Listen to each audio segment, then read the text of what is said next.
Halo minasang, konnichiwa, selamat datang kembali di Yasashi Gakko Channel. Video kali ini masih video lanjutan dari video-video sebelumnya, yaitu masih tentang pembahasan pola kalimat yang ada di bab 1. Kalau begitu, kita langsung saja ke pola kalimat berikutnya, yaitu ada kata benda wa diikuti dengan kata tanya dare atau donata, kemudian ditutup dengan desu.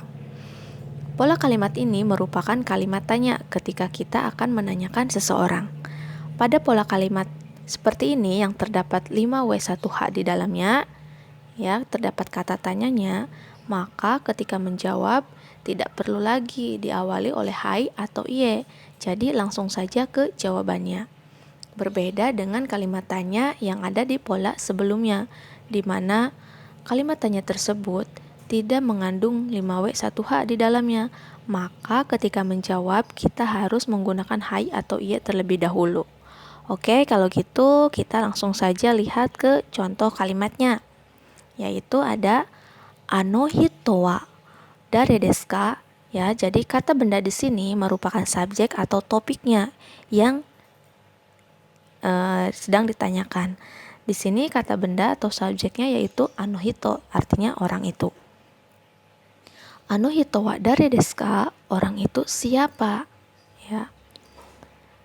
Lalu ada lagi contoh yang lain yang menggunakan kata donata. Baik dare ataupun donata artinya sama, yaitu siapa ya. Dare merupakan bentuk biasa, sedangkan donata ini bentuk sopan atau bentuk halusnya dari kata dare. Maka subjek ano hitonya pun kita rubah ke bentuk sopannya, yaitu ano kata. Ya, jadi ano kata wa donata desu ka? Orang itu siapa? Ya, ano hito wa dare desu ka? Orang itu siapa? Artinya sama, hanya bentuknya saja yang berbeda. Lalu misalkan jawabannya orang itu adalah saudara Karina, langsung saja Karina sang desu. Atau mau ditambahkan tambahkan kata benda di depannya, ano kata wa Karina sang desu atau ano hito wa Karina sang desu, ya. Tapi mau langsung jawabannya saja pun tak masalah, Karina sang desu. Cukup seperti itu. Oke, sudah mengerti ya? Kita lanjut ke pola kalimat berikutnya, yaitu ada kata benda wa nansai atau oikutsu desu ka? Ya, pola kalimat ini juga merupakan bentuk kalimat tanya untuk menanyakan usia atau umur. Ya, nansai ataupun oikutsu artinya sama. Nansai itu bentuk biasanya, oikutsu itu bentuk sopan atau bentuk halusnya. Kita lihat ke contoh kalimatnya. Itu ada anata wa nansai desu ka? Ya. Anda berusia berapa tahun? Ya, berumur berapa tahun? Misalkan jawabannya saya berusia 20 tahun. Hatachi desu. Ya, hatachi artinya 20 tahun, tidak perlu ditambahkan sai lagi. Jadi bukan hatachi sai desu, ya, bukan. Ya, misalkan umurnya 15 tahun. 15 itu dalam bahasa Jepang jugo, kemudian ditambahkan dengan sai, jugo sai desu. Artinya 15 tahun. Jadi tinggal sebutkan angkanya dulu ya dalam bahasa Jepang, kemudian ditambahkan sai. Itu artinya untuk menyatakan Oke, kita lanjut ke kata benda yang terakhir pada bab 1 ini, yaitu ada kata benda 1. Ya, kata benda 1 ini merupakan subjeknya, kemudian diikuti partikel wa, lalu ada kata benda 2, partikel no, kata benda ketiga ditutup dengan des. Nah, pada pola kalimat ini kita jumpai satu partikel lagi, yaitu partikel no.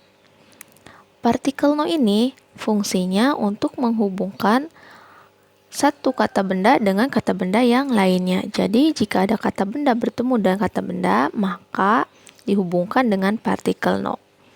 Lalu, kata benda yang pertama ya, yang sebelum partikel no, itu merupakan kata benda penerang atau yang menerangkan kata benda di depannya. Jadi kata benda kedua ini merupakan ya menerangkan kata benda ketiga.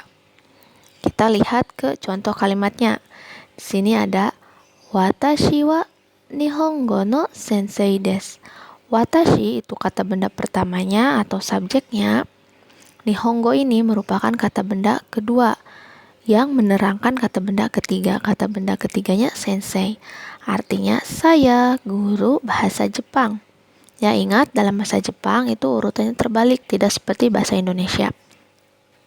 Jadi jika mau mengartikan, kita artikan dulu subjeknya, topiknya ya. Subjeknya di sini watashi, yaitu saya. Kemudian artikan dari belakang. Ya, saya seorang guru bahasa Jepang. Lalu contoh yang lain, lihat. Ari-san wa Yamaha no shain desu. Subjeknya itu saudara Ari, ya. Kemudian Yamaha ini sebagai kata benda kedua dan shain atau karyawan sebagai kata benda ketiga. Artinya saudara Ali karyawan Yamaha. Lalu ada contoh yang lain, yaitu kore wa nihongo no jisho desu. Kore itu artinya ini, ya. Ini, jisho itu kamus bahasa Jepang. Ya. Ini kamus bahasa Jepang. Jangan sampai tertukar ya, bukan kore wa jisho no nihongo desu. Kalau seperti itu artinya ini bahasa Jepang kamus. Ya, sampai di sini dulu penjelasan dari pola kalimat bab 1. Kalau masih kurang jelas, silakan minasang bisa tulis di kolom komentar, atau mau buat contoh kalimatnya silakan tulis juga di kolom komentar ya, nanti akan saya cek. Oke, ja otsukare sama deshita.